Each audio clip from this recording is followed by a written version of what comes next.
ত্রয়োদশ জাতীয় সংসদ নির্বাচনকে সামনে রেখে দেশের রাজনৈতিক অঙ্গনে ব্যাপক প্রস্তুতি ও তৎপরতা দেখা যাচ্ছে। দেশে ইসলামী রাজনীতির পক্ষে অবস্থান শক্তিশালী করতে হলে সমমনা ইসলামী দলসমূহের নির্বাচনী ঐক্য গঠন এখন সময়ের দাবি।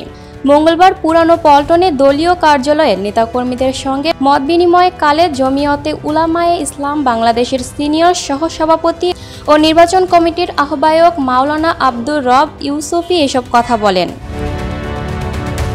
এ সময় উপস্থিত ছিলেন কেন্দ্রীয় যুগ্ম মহাসচিব মাওলানা নাসির উদ্দিন মুনির, প্রচার সম্পাদক মুফতি ইমরানুল বারী সিরাজি, কেন্দ্রীয় সদস্য মাওলানা বোরহান উদ্দিন, ছাত্র জমিয়ত সভাপতি রিদওয়ান মাঝহারি, ছাত্র জমিয়ত সাধারণ সম্পাদক সাদ বিন জাকির ও সাংগঠনিক সম্পাদক এনামুল হাসান নাইম প্রমুখ।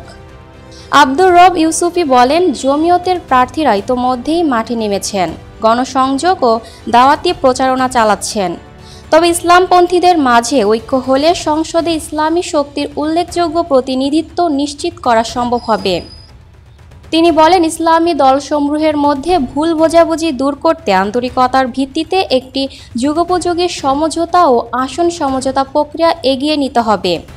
জনসমর্থন ও নীতিগত অবস্থান বিবেচনায় রেখে আলাপ আলোচনার মাধ্যমে সিদ্ধান্ত গ্রহণ করলে উভয় পক্ষই উপকৃত হবে। জমিয়ত সবসময় ইসলামী ঐক্যের পক্ষে ছিল, আছে এবং থাকবে। জমিয়তের জাতীয় ওলামা মাশায়েখ সম্মেলনে দেশের শীর্ষস্থানীয় মুরব্বী আলেমগণ ঐক্যের একটি পথ নির্দেশনা দিয়ে গেছেন। আমরা সেই পথে চললে আমাদের পথ আরও উজ্জ্বল হবে এবং ইসলামী ঐক্য আরও অটুট হবে বলে মাওলানা ইউসুফী দৃঢ়ভাবে উল্লেখ করেন। Lucky Akter, people voice television, Dhaka.